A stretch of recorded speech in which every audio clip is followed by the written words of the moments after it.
Welcome to Walker of Worlds podcast. My name's Rachel, and this is the podcast where we step behind the veil and take a look at some long lost and little known spooky stories and urban legends. Warminster is a beautiful town in the picturesque county of Wiltshire. It has a population of around 17,000 people and is located on the eastern edge of Salisbury Plains. Wiltshire is home to many strange sights and even stranger stories. At least one pub has a hand of glory, a trinket which has been cut from a hanged man and is believed to bring good luck. There's the legend of the Moonrakers, the title of which pretty much explains the story. And of course, Wiltshire is pretty much the home to crop circles, with several appearing every year.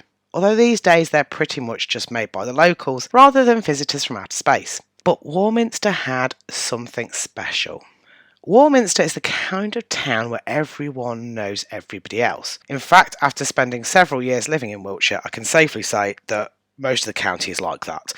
People know things about you before you even know them about yourself. On Christmas Day 1964, there were a number of strange sightings across the area. Soldiers at Nook Camp reportedly said it was as if a huge chimney stack from the main block was ripped from the rooftop and scattered in solid chunks of masonry across the whole camp area. At 1:25 a.m. on Christmas Day, Mildred heard what she said sounded as though twigs were being brushed against the roof of a house. The sound ended up being like a giant hailstones raining down on the tiles. But it was Marjorie Bye's tale that would capture the imagination of not just Warminster, but the whole world.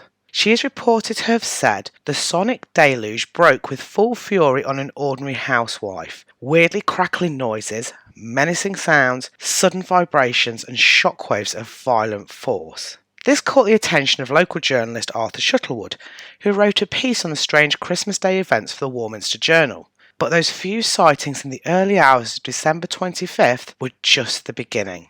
In February 1965, David Holton and a number of other people would report the oddity that would become another point in the mystery that surrounded Warminster. He is quoted as saying a flock of pigeons was killed in flight when tangling with the thing. They brushed into fatal contact with paralysing sound beams in woods in Crockerton near Warminster. Stiff-winged, they plummeted earthward. The thing, in its most stunning guise, was directly responsible. A number of people testified to a high-pitched droning. The thing. This is what the people of Warminster called the UFO that was apparently causing such a ruckus in their tiny town.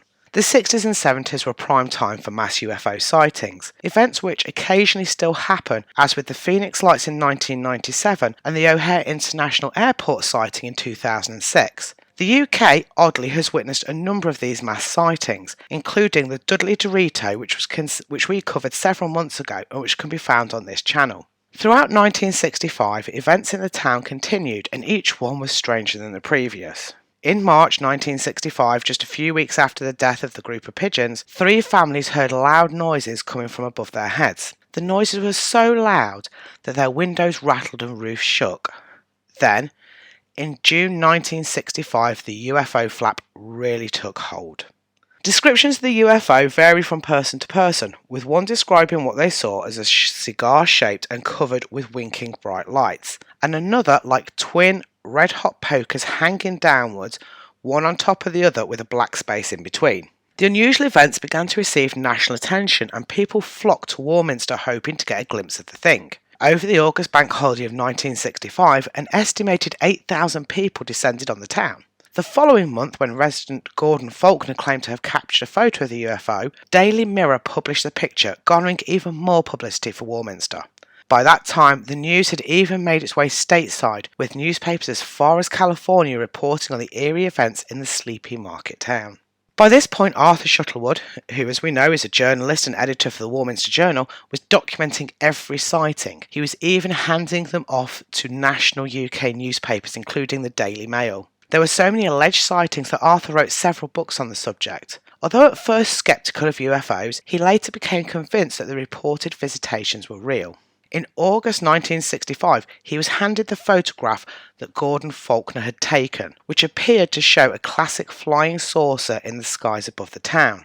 Soon afterwards, he supposedly spotted a saucer of his own. In 1973, he claimed to have seen an average of 2 per week over 7 years, making around 800 sightings in total. In that year, the BBC attended Warminster to join UFO spotters hoping to record something inexplicable. As a postscript, by the 1990s, someone claims to have faked the Faulkner photograph, which kick-started Shuttlewood's interest.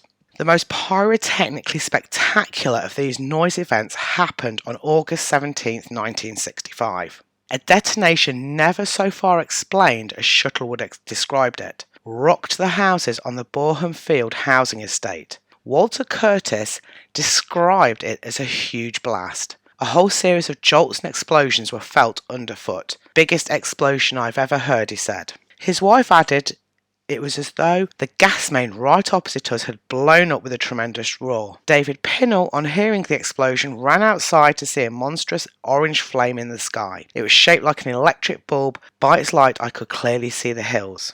The light faded, and then what appeared to him as a great ball of smoke with a funny yellow core floated down from the hills, crackling and hissing whenever it touched grass or trees. Percy Westinghall described the explosion as one hell of a bang, likening it to the sound of a building being demolished. His wife also noted that minor quakes seemed to follow the explosion.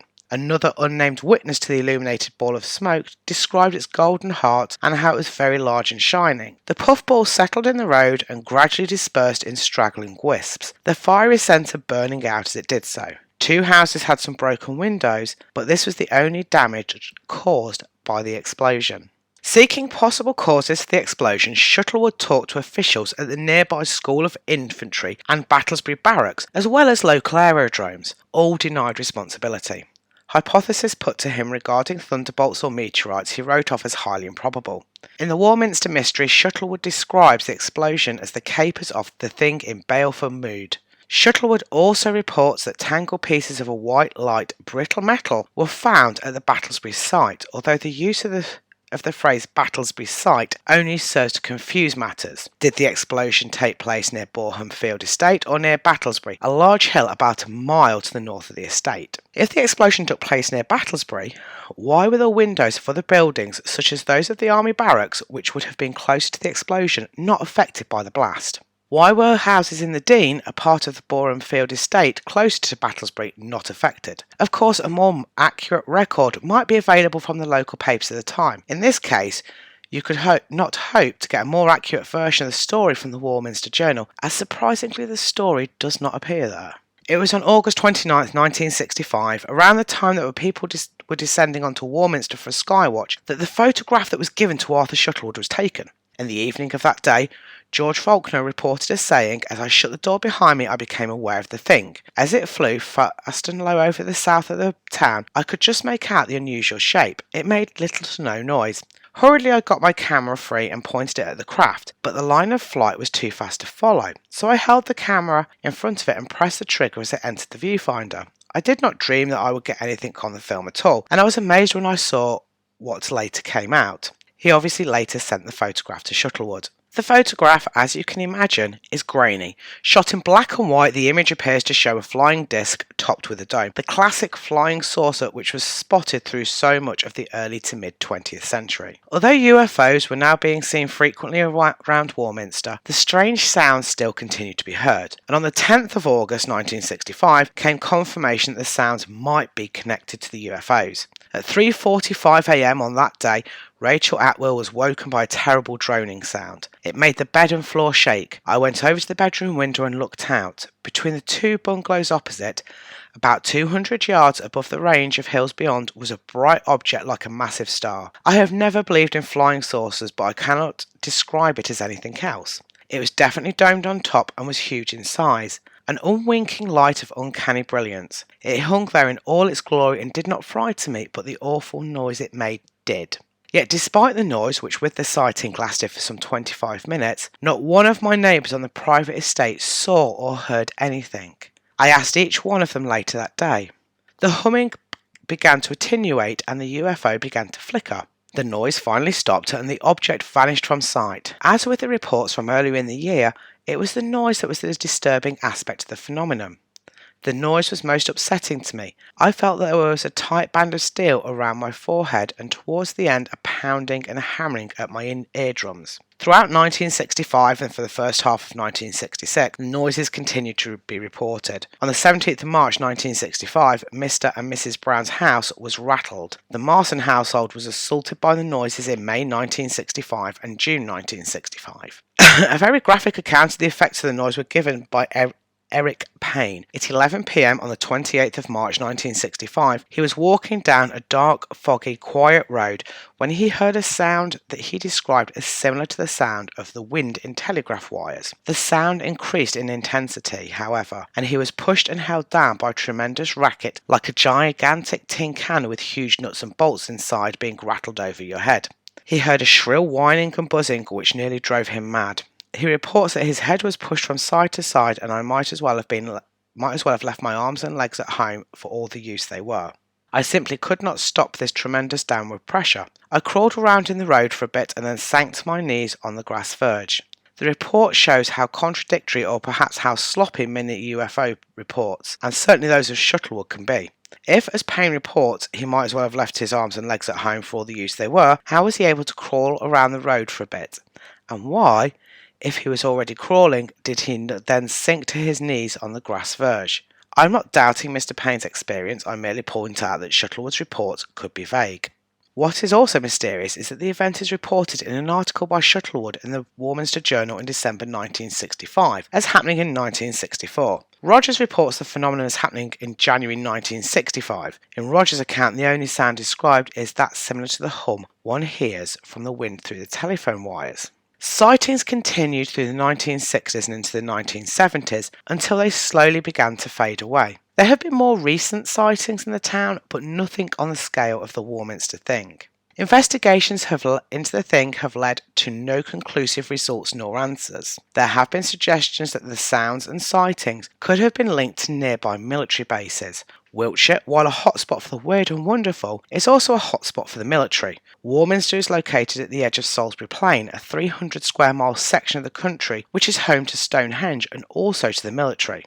Having lived in Salisbury, I can attest to both the weirdness and the noises. It wasn't unusual to be woken up by a giant C5 Galaxy roaring overhead as it came in to land at nearby Boscombe Down. Nor was it unusual to see strange things both in the sky and on the ground, for Wiltshire is also home to crop circles. But that's a story for another podcast, which I'll do at some point. Warminster now obviously celebrates its history with the thing, and there are regular events that surround it, as well as a multitude of books which you can pick up. The story does seem to be kind of a little bit all over the place, and obviously this podcast flicks backwards and forwards between various points in 1964 and 1965. And obviously, as we said during the podcast, it is generally due down to some of the vague reporting on some of the sightings that you can't quite get a grasp on when things were happening. But that's not to deny that something strange didn't happen there. If you get the chance, do go and visit Wiltshire, go and visit Warminster, go and visit the towns and cities that are there, because not only is it weird, but it is stunningly beautiful around there. Thank you so much for listening. If you like your books a little on the strange side and you enjoy tales of UFOs, the paranormal and the weird, please check out the website at www.roswellpublishing.co.uk. And until next time, stay spooky.